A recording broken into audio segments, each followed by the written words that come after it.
గౌతమ్ జోష్న వాళ్ళ ఇంటికి వస్తూ ఉంటాడు. అది చూడగానే అక్కడ ఉన్న జోష్న అయితే ఒక్కసారిగా షాక్ అయిపోతూ ఉంటుంది. ఇంతలో కార్తీక్ జోష్న రావటం చూసి, "రారా మరదలా ఇప్పుడు నీకేంటో అర్థమవుతుంది" అని చెప్పేసైతే అంటుకుంటూ జోష్న వైపు అలా చూస్తూ ఉండిపోతాడు. ఇంతలో అక్కడ ఉన్న గౌతమ్ జోష్న రావటం చూసి, "హాయ్ జోష్న" అని చెప్పేసైతే అంటూ ఉంటాడు. ఆ మాటలు వినగానే అక్కడ ఉన్న జోష్న కూడా హాయ్ గౌతమ్ అని చెప్పేసైతే అంటూ ఉంటుంది. ఇంతలో అక్కడ ఉన్న గౌతమ్ కార్తీక్ అక్కడ ఉండటం చూసి, "ఏంటి మీ అందరూ కలిసిపోయారా?" అని చెప్పేసైతే శివన్నారాయణ్‌ని అడుగుతూ ఉంటాడు. ఆ మాటలు వినగానే అక్కడ ఉన్న శివన్నారాయణ మాత్రం అవన్నీ ఎందుకు కానీ ఇప్పుడు పెళ్లి విషయం ఏమంటావు అని చెప్పేసైతే అడుగుతూ ఉంటాడు. ఆ మాటలు వినగానే అక్కడ ఉన్న గౌతమ్ అది మాట్లాడడానికే ఇక్కడికి వచ్చాను నేను ఇప్పుడు.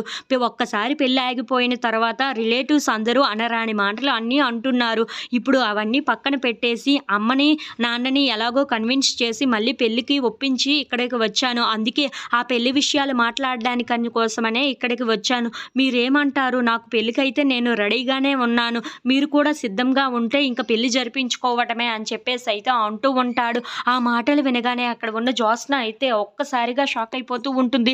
వీడేంటి ఇలా మాట్లాడుతున్నాడు అని చెప్పేసైతే అనుకుంటూ గౌతమ్ వైపు అలా చూస్తూ ఉండిపోతుంది. ఇంతలో అక్కడ ఉన్న గౌతమ్ మాత్రం నా వైపు నుండి ఏ ప్రాబ్లమ్స్ లేవు. నేను మంచివాడిననే మీరు కూడా అనుకుంటున్నారు కదా! అలాంటప్పుడు ఇంకేం ప్రాబ్లమ్ ఉంది? అందుకే నాకు జ్యోత్స్నకి ఇంక పెళ్లి చేసేస్తే చాలా బావుంటుంది అనిపిస్తుంది నాకు. నేను కూడా త్వరగా పెళ్లి చేసుకొని యూఎస్ఏ వెళ్ళిపోవచ్చు అని చెప్పేసైతే అంటూ ఉంటాడు. ఆ మాటలు వినగానే అక్కడ ఉన్న జోష్న అయితే ఒక్కసారిగా షాక్ అయిపోతూ ఉంటుంది. ఇంతలో అక్కడ ఉన్న కార్తీక్ అయితే చాలా సంతోషిస్తూ, "అబ్బబ్బా! ఎలాంటి వాడిని సెలెక్ట్ చేసుకున్నావు జోష్న నువ్వు. సరైన వాడినే సెలెక్ట్ చేసుకున్నావు. వీడు 420 కన్నా ఇంకా ఎక్కువగానే ఉన్నాడే" అని చెప్పేసైతే అనుకుంటూ నవ్వుకుంటూ ఉంటాడు.